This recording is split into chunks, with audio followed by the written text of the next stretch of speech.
तुम्ही एक WhatsApp ward management नावाचं सुरू केलंय आणि तिथं अशी एक प्रिसाइजली झटकन कामं होतात. ते कसं वर्क करतं मॅडम? वॉर्डातल्या छोट्या-मोठ्या मला असं वाटतं, की आधी नगरसेवकांची जी संकल्पना होती, हं. ती आपण जसं-जसं पुढे जातोय, तसं-तसं टेक्नॉलॉजिकली आपण साउंड होत जाणं गरजेचं आहे. आता WhatsApp ग्रुप आहेत. तुम्हाला प्रत्येकाला ऑफिसला बोलवा, मग गर्दी करा, हं. मग थांबून राहायला सांगा, मग एकेकाला बोलवा. सकाळी लाईट गेली आहे, त्याची कंप्लेंट संध्याकाळी येणार. हे राहिलेलंच नाही आता.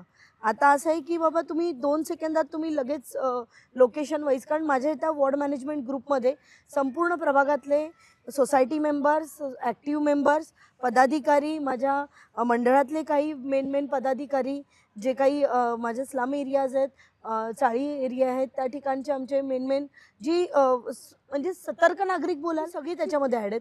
त्याच्या व्यतिरिक्त TMCचे सगळे अधिकारी, पदाधिकारी, मग वॉटर डिपार्टमेंट, इलेक्ट्रिक डिपार्टमेंट, सॅनिटायझेशन्स सगळे म्हणजे इंजिनियर्स हं. सगळेजण ॲड आहेत. इनफॅक्ट वागळे पोलीस स्टेशन आमचं पोलीस स्टेशन आहे. त्यांचे सीनियर पी आहेत त्याच्यात. तर आम्ही जी काही कंप्लेंट येते ती तातडीने येते.